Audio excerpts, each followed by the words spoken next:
What lengths would you go to save your truck? Pulled the step off.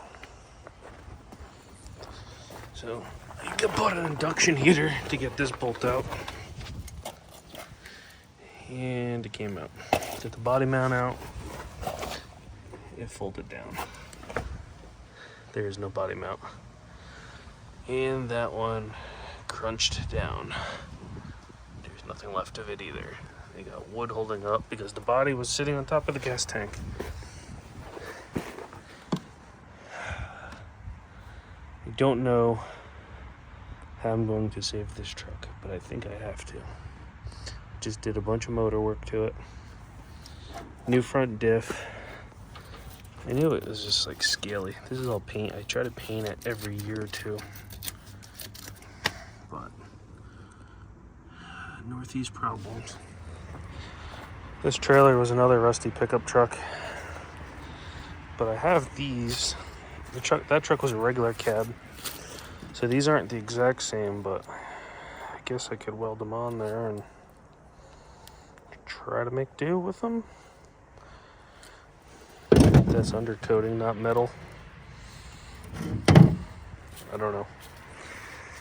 I gotta figure it out. Okay, starting on this, got up on the ramps. I showed that it was messed up pretty good. All the bushings are shit. Ordered these Daystar ones off of Summit. They seem to fit pretty good.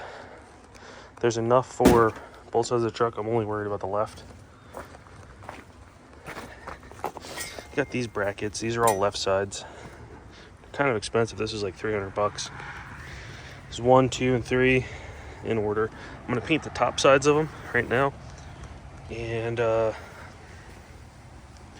get them prepared to go in there. Got to do a lot of cutting, grinding, bracing.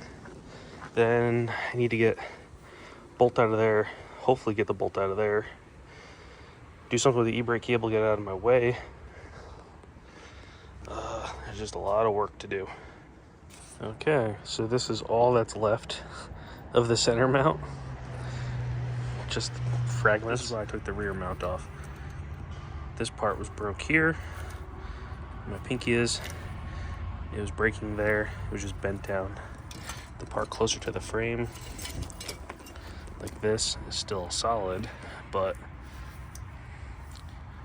it's pretty much junk. You might as well just get the whole bracket for it. So this is all gonna go in the scrap. I'm gonna start working on the front one. There's a ground wire there, so I gotta figure out what I gotta do with that. I nicked the frame with the grinder, the cutoff wheel, so I just gotta weld it and then sand it smooth, and then we're working on the front. Okay, we're at a major crossroads here. So that was the middle cab bolt that was broken off in there. I welded a nut on there, but it carried away. So I used my gigantic Nipex pliers. These things are awesome. I have a bigger set than that, so that can't do it. The next one will. So I got that out. And this one's been broke for a couple of years. I tried taking the running boards off of it, and I snapped that bolt, and I quit while I was ahead. So that's still hot, like very hot. And I got that out the same way. So that's a friggin' win. That one came out, the rear one with the induction heater. And that's everywhere that I nicked with either the grinder or divots from rust. So I'm just gonna, they're a little ugly. It's windy as hell right now. So I'm just gonna buzz those off of there all the way back, and then start getting the cab mounts and bushings set up to get welded in there. Okay, back again today. Got dark on me last night. Daylight savings time is kind of a bitch. So I'm just taking a M12 by 1.75 tap and just cleaning up all the holes. And last night I couldn't leave because the ground wires were disconnected. One of them apparently is the fuel pump, so there's nowhere to ground it to. There's no provision for a bolt hole on the cab mount, so I didn't want to continue. and I didn't want to continue without measuring, and I didn't want to measure in the dark, so I welded a 1/4-20 bolt to the frame, and that is a perfect ground. I just put new ring terminals on the end of it, heat shrunk it. It's a way better ground than factory. It's way more solid. So now I'm gonna get this cable back out of the way, finish tapping the holes, and start measuring to make sure the cab is lined up. I did a baseline measurement from the wheel wells, and this side is slightly higher by like 1/4 of an inch, which is fine because the wood's in there. But I could bolt it in, weld it, and then those bushings should squish just a little bit, and that should be perfect for what I'm looking for. So the bolts that came out of it, only one of them was good. Could probably reuse this one. It's starting to turn to shit there, but it's probably fine. But these are supposed to be the exact replacements, and they're a little bit shorter, which slightly worries me.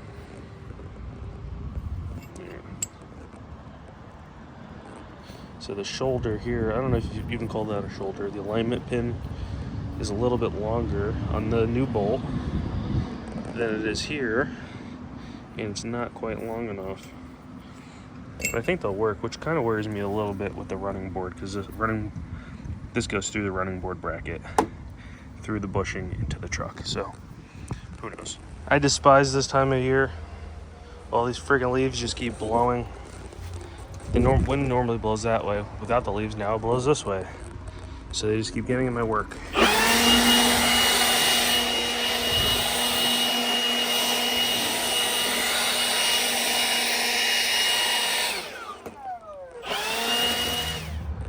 Okay, so some of these bolts are too short. So how this is supposed to go, the upper mount, these things are supposed to be reused. There's supposed to be like a whole insert and cup. I don't have that, so I'm not going to reuse these. That is basically pointless. It's just a big washer. The middle mount and the forward mount both have this cup style thing. The rear one does not.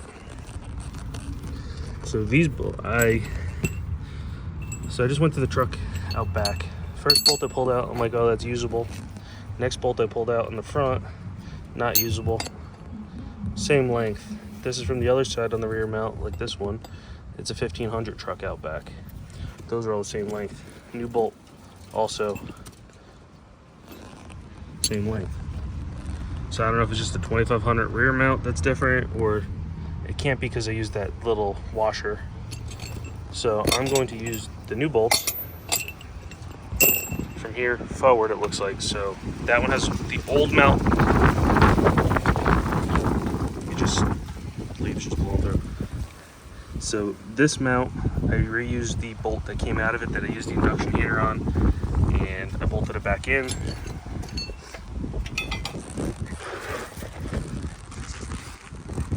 And then I welded it. I'm letting it cool down before I do. The top side right there, same on this side. I just got finished up there, and then in the center's not that pretty.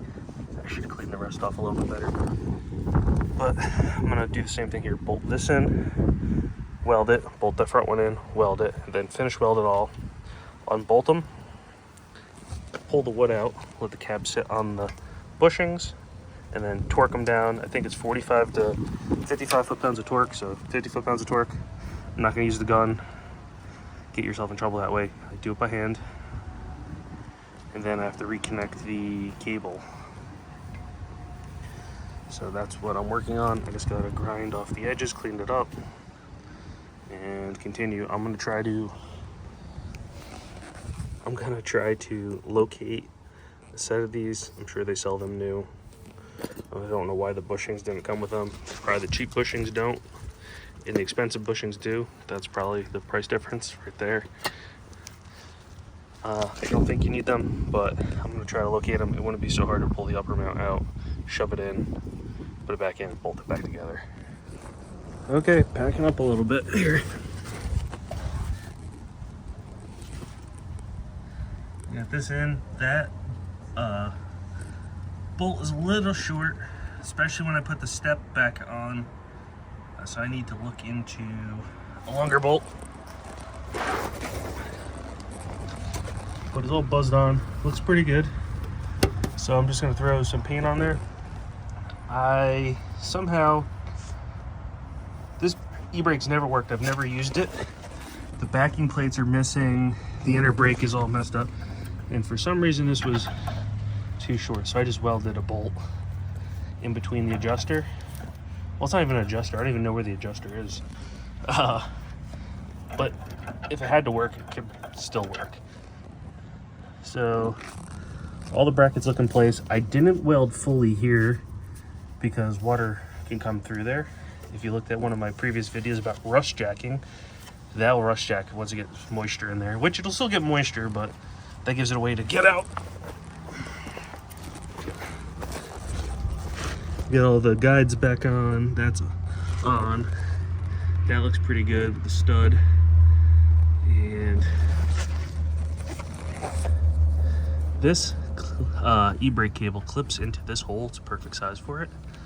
There's just no provisions for a bolt hole for the ground, so this is a better option. Obviously you could weld, I would do that, 1/4 bolt with threads all the way down to the head. Just weld the head to the frame, clean it real good, and now I'm gonna paint it. First things first, some rusty metal primer. Stuff dries pretty fast. Next coat, we're gonna gob this on there. Do a couple coats of that, nice and thick. All right, first coat of black paint. You can still see some red in there, but we're getting there. You just grabbed the cab and shook it, and it felt solid. So that's a win. There's some more rust repairs. We got to do this before winter falls upon us. Snow's next. Did you figure out what we're doing back here? Bushings? Yeah, we're harvesting bushings, the body mount bushings, to get those sleeves out of there. Yeah, off my good truck. You can tell it's the good one on the account of the way that it is.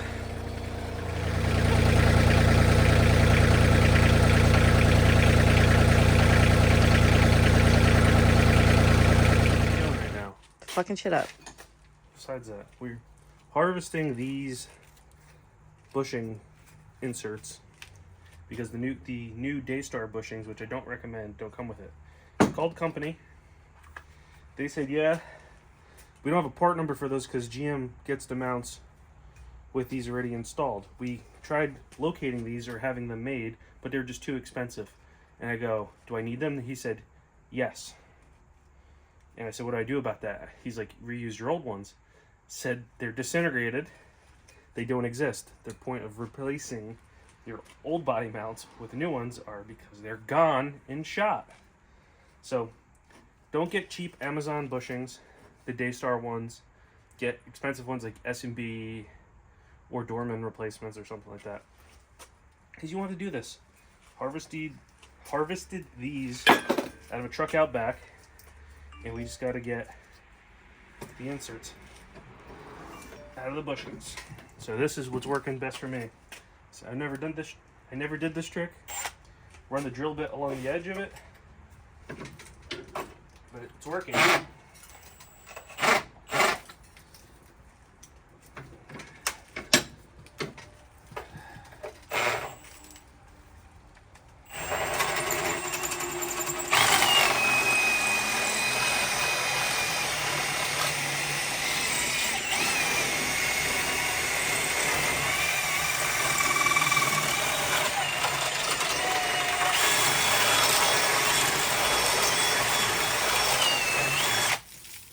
Okay, once you do that, it's almost ready to come out.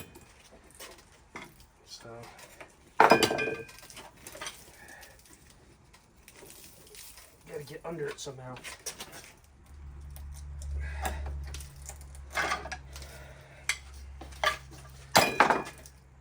That's junk. You don't want to tighten this too much because then you'll pinch it. I do not recommend those Daystar mounts because it's a pain in the ass unless you know for sure your factory ones are good. Otherwise, you're on the hunt for these, junkyard, something, or just buy better mounts that come with it. They do this one more time, and we clean these up, paint them, and then we'll go from there. Okay, so the cab mounts are done. I found inserts out of another truck, and now I have one extra one in case I do this again. So make sure you have inserts or yours are good before you take on this job. Couldn't jack the truck up enough, so we had to induction heat the front bolt and loosen that up. So while I was in there, I changed the front mount as well. So all the mounts on this side are done, steps are on, and then I put the wiring harness back where it was. Only problem is there's a little bit of a wiggle in the step, but they're tight, so I don't know. Hopefully your bolts are good. If not, you're gonna have to, I can't find cheap bolts. They're $25 each for the bolts you need. They're M12 by 1.75,